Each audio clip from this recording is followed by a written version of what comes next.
છે બચાવો, કોઈ કે અમારી જંગલ જમીન અમને આપો, કોઈ કે અમારે હાઈ ટેન્શન લાઈનોમાં જમીનો જાય છે બચાવો।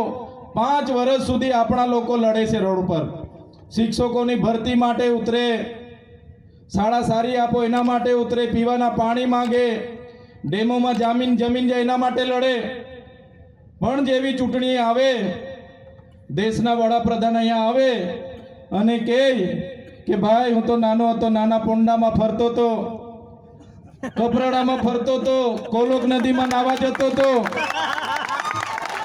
આટલી વાત કરે એટલે આપણા લોકો ભોળા લોકો એટલે બધા જઈને મત આપી આવે, કમળને દબાવી આવે। સાચી વાત છે કે ખોટી વાત છે?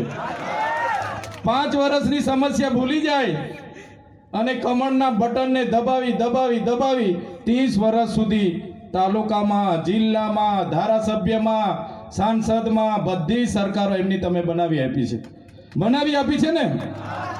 હવે આજે ખબર પડી ગઈ ને શું થાય તે, ખબર પડી ગઈ ને શું થાય। આજે અહીંયા કોઈ પણ પ્રોજેક્ટ લાવવો હોય, કોઈ પણ કંપનીને જમીન આપવી હોય તો આ ભારતીય જનતા પાર્ટી આપણને સંવિધાનમાં મળેલા અધિકારો માનતી નથી, એમની મનમાની કરે છે। એમના સત્તામાં બેઠેલા મંત્રી તંત્રી, એમના ધારાસભ્ય, એમના જિલ્લાના પ્રમુખો કંપનીઓ પર પૈસા લઈને બારોબાર મંજૂરી આપી દે છે કે ભાઈ ભલે ગામ સભા નામંજૂરનો ઠરાવ કરે, ભલે ખેડૂતો વિરોધ કરે, અમે બેઠા છે, તમે પ્રોજેક્ટ લાવી દો, તમે રોડ બનાવી દો, તમે હાઈ ટેન્શનના થાંભલા ટાવરો નાખી દો। અને આજે આપણો સમાજ રોડ પર લડે, આવેદન આપે, નિવેદન આપે, પણ બધાએ જાણવું પડશે અને આ ભારતીય જનતા પાર્ટીના લોકોને કહેવું પડશે આ દેશ એ સંવિધાનથી ચાલવો જોઈએ।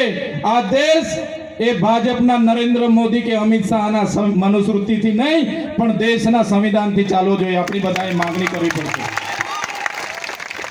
તમે જોઈ લો આજે શું હાલત આ વિસ્તારોની બનાવી દીધી છે। જ્યારે મુદ્દાઓ આપણા સમાજના લોકો શિક્ષણની માંગણી કરે, રોજગારીની માંગણી કરે, આપણા યુવાનો કહે કે ભાઈ ભણ્યા ગણ્યા અમને રોજગારી આપો, આપણે એક બાજુ એમના માંગણી કરીએ, સારી શાળાની માંગણી કરીએ, રોડ રસ્તાની માંગણી કરીએ, પીવાના પાણીની માંગણી કરે। આ લોકો એકવાર આવે, મોટું સંમેલન બનાવે અને આપણને હિન્દુ ખ્રિસ્તીમાં લડાવે। સાચી વાત છે કે ખોટી વાત છે?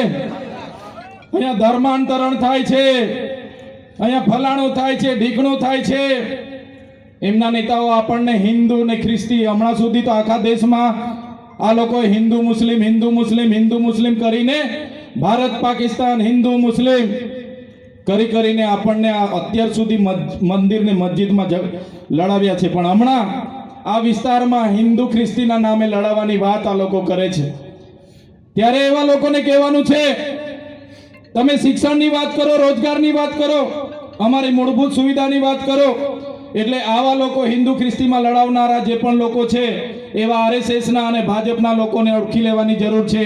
માનવ ધર્મ એ પહેલો, આદિવાસી એ આદિ અનાદિ કાળથી આ ધરતી પર વસનારો આદિવાસી છે। આ ધરતી પર પહેલા આદિવાસી આવ્યો, પછી બધા ધર્મ આવ્યા છે। આદિવાસીની સંસ્કૃતિ એ ધર્મપૂર્વી સંસ્કૃતિ છે, આદિવાસી એ પ્રકૃતિ પૂજક છે। જે દિવસે આદિવાસી પોતાની સભ્યતા અને સંસ્કૃતિ ભૂલી જશે એ દિવસે આદિવાસીઓના અનામત અને જે પણ અધિકારો મળ્યા છે, જળ જંગલ જમીન પરના અધિકારો પણ સમાપ્ત થઈ જવાના છે। એટલે આદિવાસી એ આદિવાસી છે। હજારો વર્ષ પહેલાની અમારી સિંધુ ખીણની સંસ્કૃતિ તમે વાંચી લેજો, મોહનજોદડો હડપ્પાની સંસ્કૃતિ તમે વાંચી લેજો। અને જે પણ લોકોને આદિવાસીનો ઇતિહાસ ખબર નથી એ લોકો ધર્માંતરણની વાત કરે છે, ત્યારે એમને પણ કહેવા માંગુ છું ડીલિસ્ટિંગ માત્ર એક જ ધર્મને નથી લાગવાનું।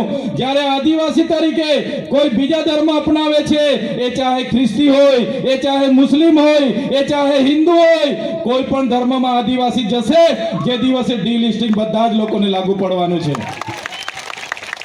આપણને ધર્મના નામે લડાઈઓ માટે લઘુત્તમ 40% માર્ક લાવવા માટેની જોગવાઈ કરી દીધી। આપણા યુવાનોને ખબર છે 100 માર્કનું પેપર હોય એટલે ઓછામાં ઓછા 40 માર્ક લાવવાના, નહીં લાવો એટલે તમે અનામતમાં પણ નથી આવતા। બંધારણના આર્ટિકલ 330 અને 332 માં આપણને શિક્ષણ માટે અનામત આપેલું છે। આપણને રાજકીય માટે અનામત આપેલું છે અને આ ભારતીય જનતા પાર્ટીની સરકાર એ આર્ટિકલ 335 નું ખુલ્લેઆમ ઉલ્લંઘન કરે છે અને 40% માર્ક લઘુત્તમ લાવા અને લાવા જ એ પ્રકારનો નિયમ બનાવ્યો છે। ત્યારે આ ભારતીય જનતા પાર્ટીની ગુજરાતની સરકારને અમે કહેવા માંગીએ છીએ, અમારી અનામતને જો તમે ઊની આંચ પણ લાવવાની કોશિશ કરશો તો આવનારા દિવસોમાં તમારા બજેટ સત્રમાં વિધાનસભાના અમે ઘેરાવા કરવા માટે આવીએ છીએ। તમે શિક્ષણની અનામત છીનવવાની વાત કરો છો, ત્યારે જે 27 ધારાસભ્ય અનુચ્છેદ 330 અને 332 ના બંધારણની સૂચિ મુજબ આપણને બધાને અનામત મળ્યું છે। રાજકીય અનામત, એ અનામતમાં આપણે બધા ચૂંટાઈને જઈએ છીએ અને આપણા ધારાસભ્ય જ્યારે આપણા વિદ્યાર્થીઓની ભરતીઓમાં અનામત છીનવાય છે ત્યારે એમની સરકારમાં જે લોકો બોલતા નથી એવા લોકોને પણ આવનારા દિવસોમાં કહેવાનું છે, જો તમે શૈક્ષણિક અનામત જ ખતમ કરી નાખશો તો અમે આવનારા દિવસોમાં રાજકીય અનામત ખતમ કરવા માટે પણ ચૂંટણી આયોગમાં જવા માટે તૈયારી છે અમારી।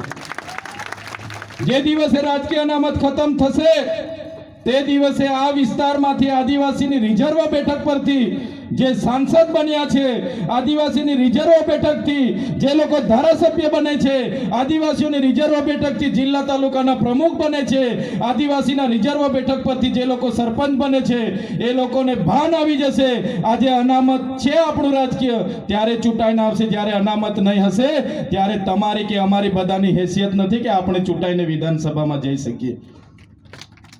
ત્યારે આ ગંભીર બાબતોમાં કોઈ ચર્ચા નથી। આજે નેશનલ હાઈવે 56 ના નામે આ વિસ્તારમાં વાપીથી શામળાજી સુધી જમીનો બારોબાર છીનવાઈ રહેલી છે। આજે કલેક્ટરો પોતાનો સત્તાનો દુરુપયોગ કરીને પોલીસને મોકલે છે અને પોલીસના ખડકલા સાથે આદિવાસી ખેડૂતોની જમીન છીનવાઈ રહી છે। ખેડૂત પૂછે છે, ભાઈ અમારી જમીન છીનવાય છે ત્યારે અમને વળતર શું આપવા માંગો છો? સરકાર પાસે એનો જવાબ નથી। જમીન સામે જમીન શું આપવા માંગો છો તમે? ઘરનું વળતર શું આપવા માંગો છો?